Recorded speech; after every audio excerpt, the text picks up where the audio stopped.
palavra do Senhor isso. Aqui vemos o profeta messiânico, ou seja, Isaías, que é filho de Amós, não o profeta. Deus abençoe pela água, varão.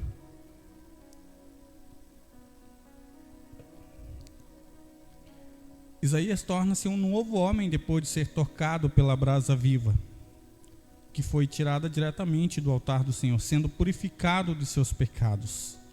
E agora ele se prontifica a servir como um mensageiro do Senhor. Aí você pode dizer, mas ele já não era profeta? Leia o versículo 8, que é após o 7. Nós lemos Isaías 6 e 7. Agora leia o 8 comigo. Depois disso, ouvi a voz do Senhor que dizia: a quem enviarei? E quem há de ir por nós? Eu respondi: eis-me aqui, envia-me a mim.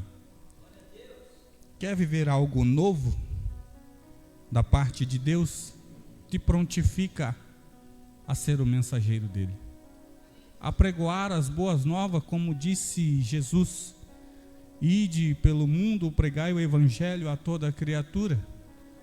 E ele disse a toda, ele não disse que é para você pregar só para os brancos, ou só para os negros, ou só para os amarelos, ou só para os índios. Não, a toda criatura, indiferente qual nação seja, te prontifica e faça a vontade dele.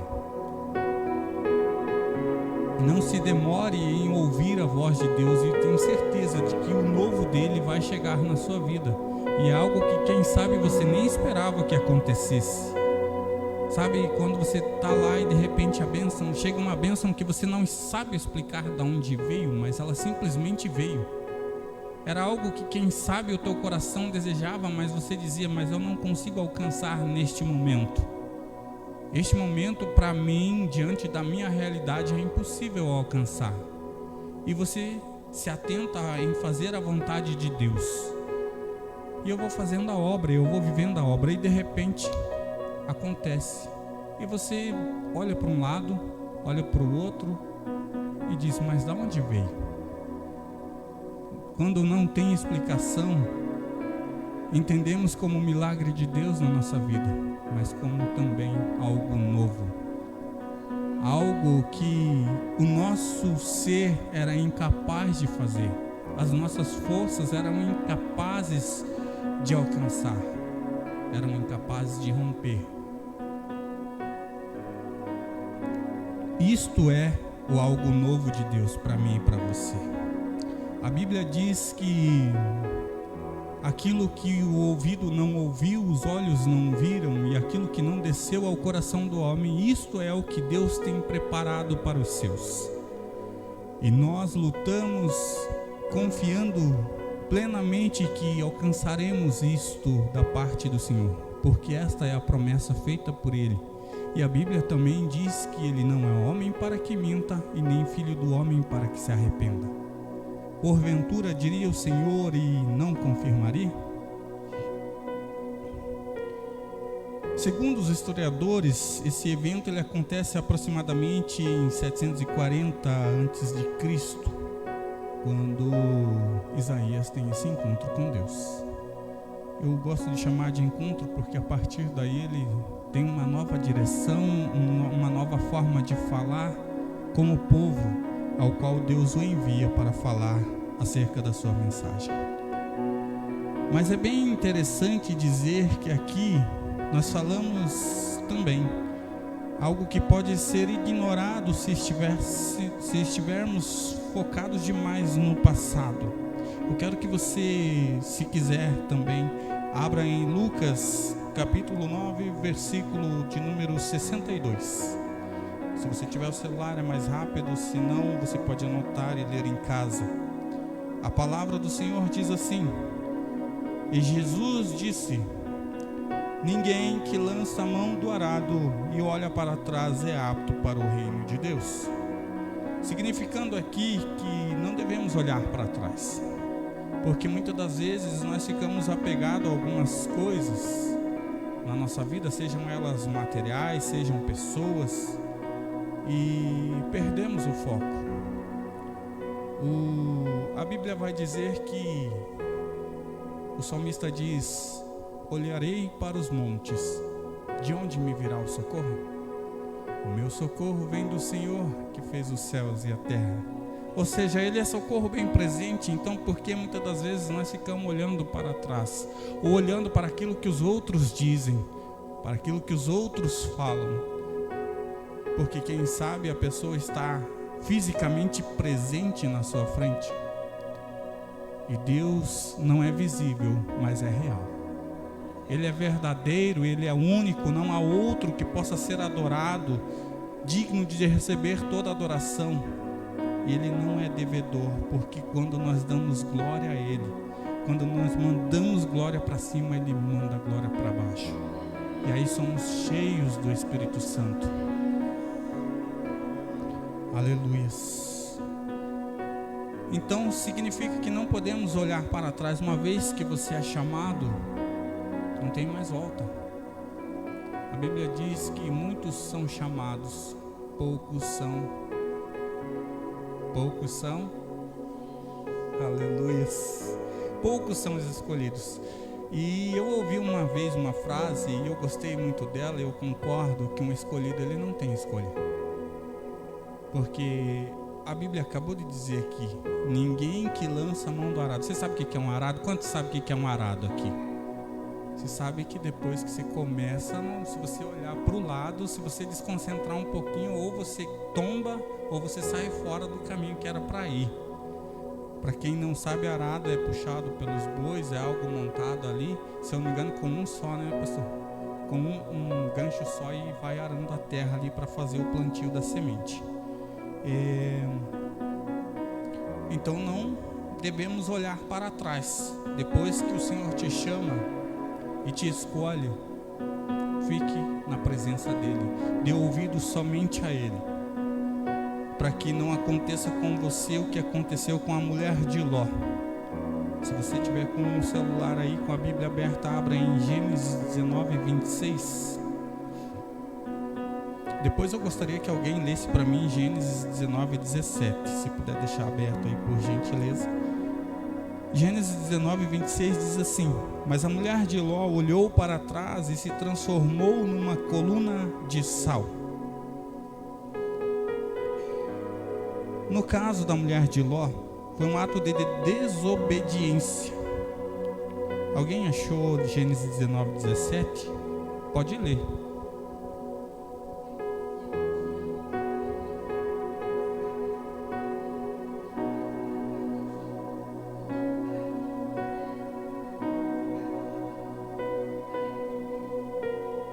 Ou seja, foi dada uma ordem: escape e não olhe para trás. Mas a mulher de Ló, ela tinha apego a algumas coisas e algumas pessoas ainda em Sodoma, e desobedecendo então a ordem, ela dá uma olhadinha. Sabe, muitas das vezes a gente entra no reino, ou melhor, entra para fazer parte daqueles que um dia morarão no reino de Deus. E verdade é que nós somos carne. A Bíblia mesmo diz que a verdade é que o espírito está pronto, mas a carne é fraca. E vez em quando, vez ou outra, bate aquela vontade da gente querer olhar para trás, mas é onde somos confrontados pelo Espírito Santo, nos alertando de que este não é mais quem somos, porque recebemos agora a presença de Deus e Ele faz morada em nós. Esse foi um primeiro tópico. Eu quero ser bem rápido aqui, para que eu possa terminar até 11h50, tá bom, irmãos?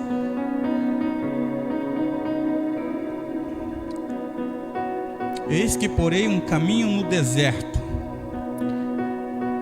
Significa que Deus irá abrir caminhos onde não existe e suprir o que falta. Em Êxodo 14, capítulo 14, verso 15, a Bíblia vai dizer que quando Moisés vai pedir socorro ao Senhor, o próprio Deus diz a Moisés: por que você está me pedindo ajuda?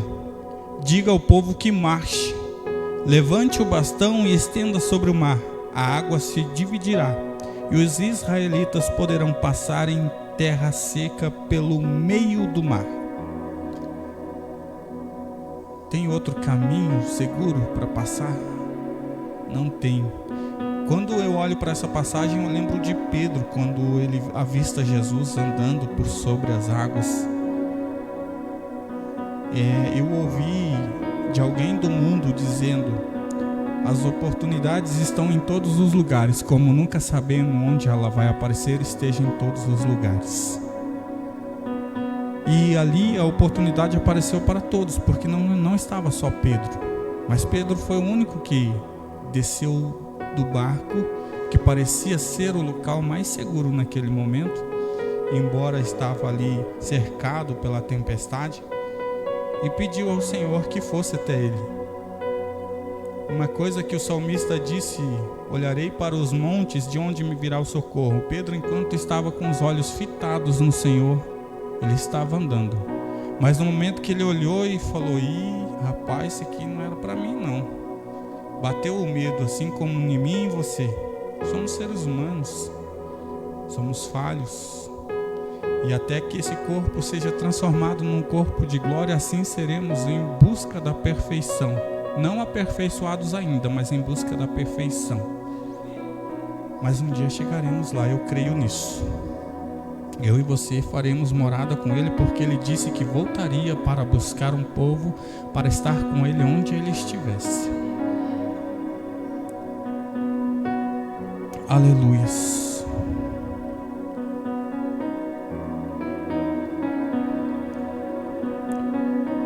Aqui então os israelitas passam sobre o mar, ou melhor, entre o mar, e passam em terra seca e cantam o hino da vitória do outro lado. Em Êxodo 13:21, a Bíblia vai dizer o quê?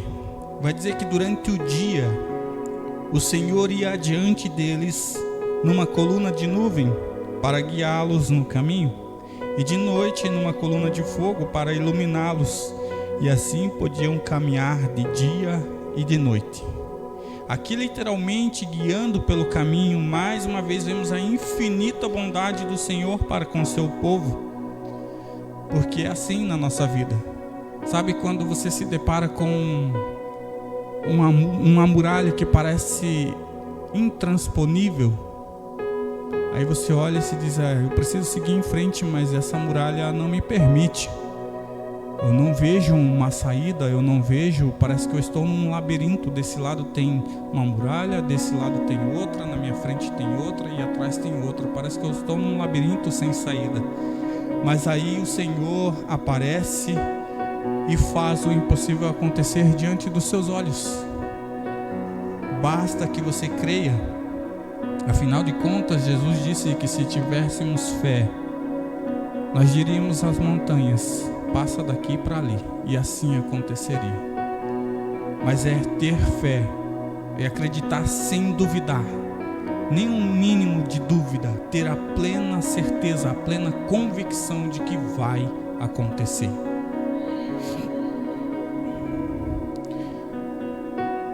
Aleluia. Caminho no deserto simboliza a solução de problemas que parecem ser insuperáveis, ou seja, a superação de obstáculos intransponíveis. Já vou entrar aqui, irmãos, no terceiro tópico e já vamos estar terminando. Rios no ermo. Algo interessante. Representa a provisão abundante em meio à escassez, a restauração e o florescimento onde antes não era possível, devido à terra árida, ou seja, não havia vida. A Bíblia diz em Romanos 4:17, declara que na fé de Abraão, Deus o constituiu pai de muitas nações. O versículo descreve Deus como aquele que vivifica os mortos e chama à existência as coisas que não existem como se já existissem. E aquele que ele chamar será como o que a Bíblia diz em Salmos 1 e 3. Pois será como a árvore plantada junto a ribeiros de águas, a qual dá seu fruto na estação própria e cujas folhas não caem, e tudo quanto fizer prosperará. Ou seja, toda vez que fala de rios no ermo, rios em terra árida, em terra seca, ou seja, Deus está dizendo: eu sou a tua provisão. Você não precisa da tua própria força, basta que você esteja comigo e eu contigo. A Bíblia diz que: eis que estou à porta e bato. Se alguém ouvir a minha voz, olha o que ele diz: se alguém ouvir a minha voz. Mas não basta só ouvir, ele continua dizendo: e abrir a porta, eu entrarei em sua casa e cearei com ele e ele comigo. Ou seja, a gente tem que estar de ouvido atento, porque tem que ouvir a voz. Segundo, a gente tem que se levantar, porque possivelmente, se você estiver na tua casa, ou você vai estar sentado, ou você vai estar deitado, você vai estar no conforto do seu lar. E muitas das vezes na vida nós estamos no conforto dela, e muitas das vezes não queremos sair, porque conforto, já a própria palavra já diz, a gente está confortável ali. Mas muitas das vezes precisamos sair desse conforto, abrir a porta e deixar Ele fazer. Porque a verdade é que, pelo nosso conhecimento, queremos fazer tudo, mas não podemos nada. Jesus mesmo disse que Ele é a videira verdadeira e nós somos as varas, e nós sem Ele nada podemos fazer. E é verdade. Aleluias. Eu quero finalizar com 3 versículos do livro da Revelação. Quem sabe qual é o livro da Revelação? Glória a Deus. Apocalipse. Apocalipse 21:5 afirma: e o que estava sentado sobre o trono disse: eis que faço novas todas as coisas. E disse-me: escreve, porque estas palavras são verdadeiras e fiéis. Este versículo descreve a promessa de Deus de criar uma nova ordem, substituindo a antiga com algo renovado e perfeito, o que é confirmado como verdadeiro e confiável. Como sabemos, o livro de Apocalipse descreve visões proféticas do fim dos tempos e do estabelecimento do reino de Deus. A promessa, eis que faço nova todas as coisas, é uma declaração poderosa de renovação e criação. Apocalipse 21:6 e 7, para finalizar. E disse mais: está cumprido. Eu sou o Alfa e o Ômega, o princípio e o fim.